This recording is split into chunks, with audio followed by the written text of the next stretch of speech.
ನಮ್ಮ ಸ್ನೇಹಜೀವಿ ಅಕಾಡೆಮಿ ವಿಜಯಪುರದ ಕ್ಲಾಸಸ್ ಬಗ್ಗೆ ವಿಡಿಯೋ ಹಾಕಿದೊಳಗೆ ಅಲ್ಲಿ ಒಂದು ಗಿವ್ ಅವೇ ಕೊಡ್ತೀನಿ ಅಂತ ಹೇಳಿದ್ದೆ ನಾನು. ಸೊ ಇಬ್ಬರು ಹುಡುಗರಿಗೆ ಯಾರು ಕಮೆಂಟ್ಗೆ ಹೆಚ್ಚು ಲೈಕ್ ಬರ್ತಲ್ಲ ಅವ್ರಿಗೆ ಗಿವ್ ಅವೇ ಕೊಡ್ತೀನಿ ಅಂತ ಹೇಳಿದ್ದೆ. ಅದು ನನ್ನ ಸ್ವಂತ ದುಡ್ಡೊಳಗಲ್ಲ, ಸಿಕ್ಕಿರೋ ದುಡ್ಡೊಳಗಂತಲೂ ಹೇಳಿದ್ದೆ. ಆದ್ರೆ ಅವು ಗಿವ್ ಅವೇ ಕೊಡಾಕತ್ತೀವಿ. ಆದ್ರೆ ಈಗೇನತ್ತಿಲ್ಲ, ಆ ದುಡ್ಡಿನೊಳಗೆ ಕೊಡಾಕತ್ತಿಲ್ಲ. ಯಾರು ಡೈಸ್ ಪಬ್ಲಿಷನ್ ಧಾರವಾಡದವರು ಏನು ಬುಕ್ಸನ್ನು ಪ್ರಿಂಟ್ ಹಾಕ್ಯಾರಲ್ಲ SSC GD ಕಾನ್ಸ್ಟೇಬಲ್ದ, ಅವರೇ ಕೊಡ್ತೀನಂತ ಯಾರ. ಒಂದೇ ಬುಕ್ ಅಲ್ಲ, 2 ಬುಕ್ಕನ್ನು ಕೊಡ್ತೀನಿ ಅಂತ ಹೇಳಿದಾರೆ. ಒಂದು ಕ್ವಶನ್ ಬ್ಯಾಂಕ್ ಜೊತೆಗೆ SSC GD ಕಾನ್ಸ್ಟೇಬಲ್ ಬುಕ್ಕನ್ನು ಇಬ್ಬರು ವಿದ್ಯಾರ್ಥಿಗಳಿಗೆ ಪೋಸ್ಟ್ ಮಾಡ್ತೀವಿ ಅಂತ ಹೇಳ್ಯಾರ. ಸೊ ನಿಮ್ಮ ಅಡ್ರೆಸ್ ಕಳಿಸ್ಕೊಡ್ರಿ. ಅವು ಬುಕ್ಸ್ ಬಂದು ತಲುಪಿದ ಮ್ಯಾಗ ಏನೈತಿ ನನ್ಗೆ ಮೆಸೇಜ್ ಹಾಕ್ರಿ ವಿಡಿಯೋ ಮೂಲಕ ನಿಮ್ದು. ಸೊ ನನ್ಗೆ ಕೊಲಾಬ್ರೇಷನ್ ಮಾಡಿರಿ, ನಾನು ಆಕ್ಸೆಪ್ಟ್ ಮಾಡ್ಕೋತೀನಿ.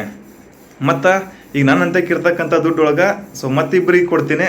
ಅದು ಯಾರಿಗಪ್ಪ ಅಂತಂದ್ರೆ ಯಾರು ಸ್ಟೋರಿ ಹಾಕಿರ್ತೀರಿ ಮತ್ತು ಯಾರು ಕಮೆಂಟ್ಗೆ ಲೈಕ್ ಜಾಸ್ತಿ ಇರ್ತಾವ ಅಂಥವ್ರಿಗೆ 30ನೇ ತಾರೀಕು ಕೊಡ್ತೀನಿ.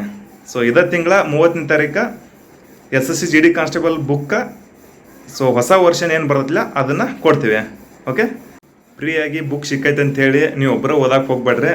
ಸೊ 2 ಬುಕ್ಸ್ ಅದಾವಲ್ಲ, ಅದ್ರೊಳಗೆ ನಿಮ್ಮ ಫ್ರೆಂಡ್ಸ್ ಯಾರಾಗಾರ ತೊಗೊಳಕ್ಕೆ ಆಗ್ತಿಲ್ಲ ಅಂದ್ರೆ ಅವ್ರಿಗೆ ಕೂಡ ಒಂದು ಬುಕ್ ನೀನು ಓದು, ಒಂದು ಬುಕ್ ನಾನು ಓದ್ತೀನಿ ಅಂತ ಹೇಳ್ಸಿಂದ ಕೊಟ್ಟ ಇಬ್ಬರು ಓದ್ಕೊಡ್ರಿ.